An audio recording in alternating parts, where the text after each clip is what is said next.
welcome back to Going It Alone, A Year of Play. This episode, episode 3, Yikes, Making It Real, is all about how I got Promethean Play off the ground. But before we get on with the video, here's a reminder around why I've chosen to do this.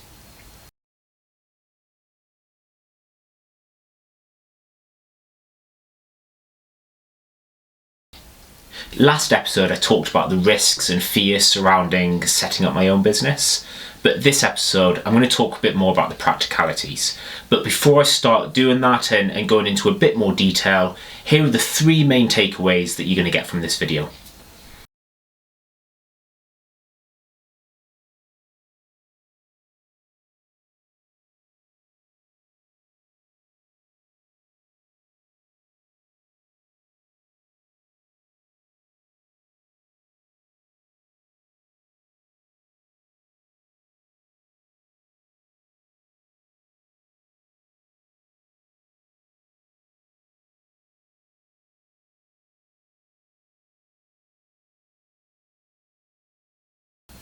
It started with business setup. So I need to decide, do I want to be a sole trader or do I want to have a limited company? Some of my friends who are self-employed shared their rationale with me, but I did some research. So I went on Companies House, which is where you register your business, and I did a bit of research there. I didn't find it as user-friendly, so after a Google search, the website that I found most useful was simplybusiness.co.uk. The information listing the pros and cons of being a sole trader versus a limited company were really clear. So I decided to become a limited company. A number of reasons for that. One is that a lot of public sector businesses and organisations, they prefer dealing with limited companies, but also I wanted to have my finances separated, personal versus the business. So the limited approach worked for me. I went on Companies House website, £12 later, very quick, Promethean Play Limited was born, and it was a most amazing feeling to receive my first letter addressed to Promethean Play Limited with my company registration number. The second thing that I needed to focus on was what are the key things that my business needs in order to function. And so I made a list of everything that I would potentially need. And 2 things that came straight off the bat were website and bank account. One of the things that I knew I had to do was determine what function did they need to have. For me, it was basic. I needed to make sure that it looked professional as best as I could make it, but it was functional. I looked at various different website providers and hosting platforms. Ionis was the one that I came across first. It was, and to be honest, the main reason was cost. It was basic, but did everything that I wanted it to do. If I wanted a much more advanced version, then yes, you pay for it, and Ionis would have served that purpose too. But for me, I just wanted something very simple that I could create myself. For £1 a month, I thought there was no risk, and that provided me with the domain, the website, and email addresses associated with my domain name. After a year, it does go up in price, but it's not break the bank territory. But if you do want to see what I created using the basic Ionis package, then check out my website, www.prometheanplay.co.uk. The only watch out is when it comes to the email address, sometimes when you send it to other people, it can go in their junk mail. I contacted Ionis directly. They were really helpful. They've done something surrounding that, but it's a risk and can cause frustrations and may make you look unprofessional if it keeps on happening. So it is a watch out when it comes to using some of these domains and website hosting services. The other thing was my bank account. So I went to moneysupermarket.co.uk. That's where I often go to for some financial advice and guidance.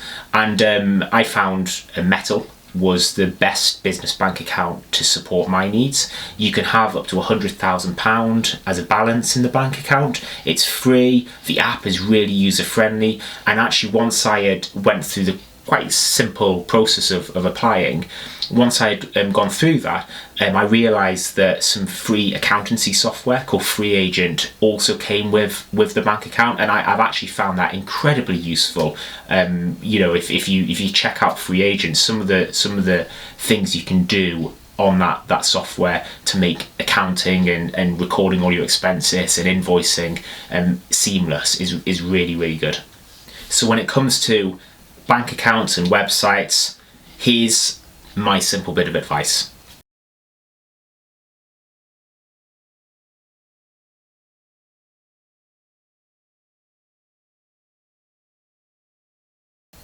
Next came all the types of documentation that I thought I would need and collateral that I thought I would need in order to make Promethean Play run effectively. So these things included things like letterhead templates, planning documents, business plan templates, invoices, proposal documents, contracting to, from an IR35 perspective, a whole host of stuff, including things like postcards that I wanted, business cards, and more Lego, of course. So all these things I had to consider in the context of my business, what I thought I'd need. And my advice, as you saw right at the start, is get ahead of the curve with a lot of this sort of stuff. For me, I wanted to make sure that I wasn't having to react and respond to a client query and produce something in the moment. I wanted all that sort of stuff up front. Therefore, consider your end-to-end process. So all the interactions that you have with your customers, what do you need at different pinch points? And that's exactly what I did. And that's where all the research I had done in terms of, setting up a business right in the early days came into its own. I'm really happy to send anyone any of my templates if you want to be curious or just find out what I've included. It might give you inspiration so you can create your own too. The one thing that I would absolutely be crystal on is the fact that once you have finalised your branding, try not to change it too much. I learned the hard way. I got overly excited and I've probably ordered 3 different types of business card now. And look, a business card isn't the be all and end all, but I felt that going to various networking events, and there's loads of free ones on Eventbrite, I thought a business card is a useful thing to have, but multiple prints because I was too impatient and hadn't got my branding right at the beginning and probably didn't help. So make sure that's right before you start creating and spending and wasting time and energy. For me, I also had to consider how to transport my Lego. So if I had a gig in London, would I go in the car? Would I go on train? So I bought various sturdy boxes and even one of these hand trucks to pull the Lego along. And it served me really well recently when I parked in a car park that was a bit too far away from where I needed to go. But all these sort of things, really think about what your business needs to truly function. So again, advice number 2 from me, here we go.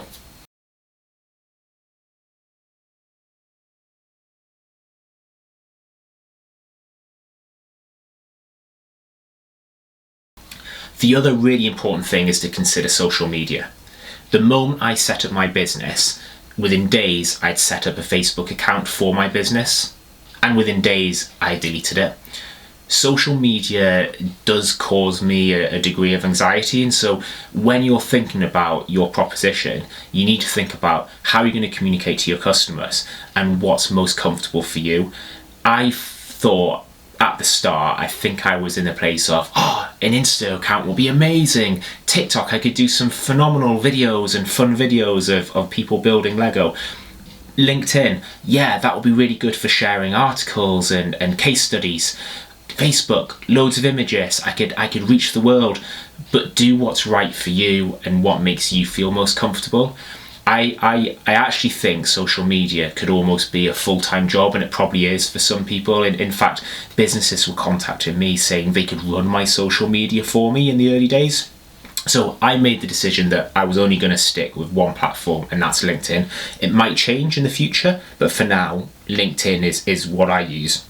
And then I built effectively a social media calendar. How often am I going to communicate to my customers? What am I going to do? And I started writing that content early on. Again, the more you get ahead of the curve, the more time you'll have when you do get clients and when you are actually a bit more pushed for time, you've almost got a bank of material ready and waiting to go. So do the planning, but be really clear, where do you want your presence to be? So another piece of advice, it's on the screen now.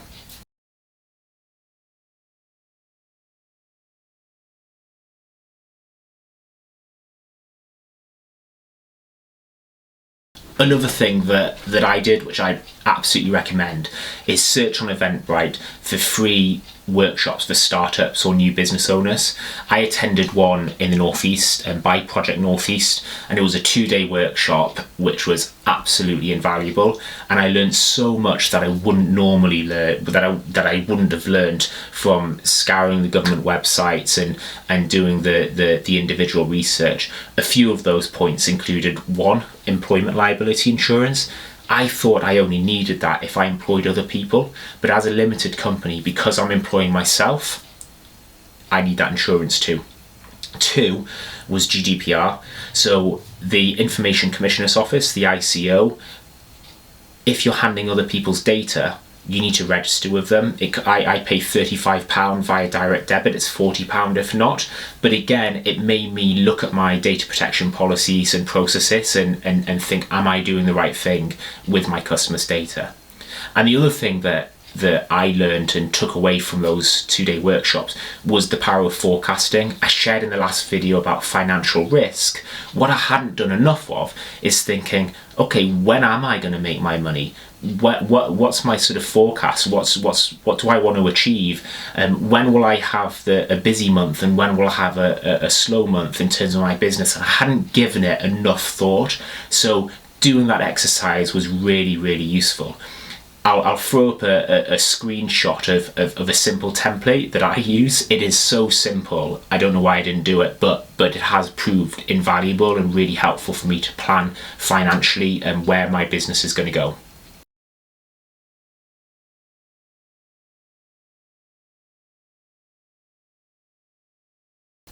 So there we have it. Thank you for watching.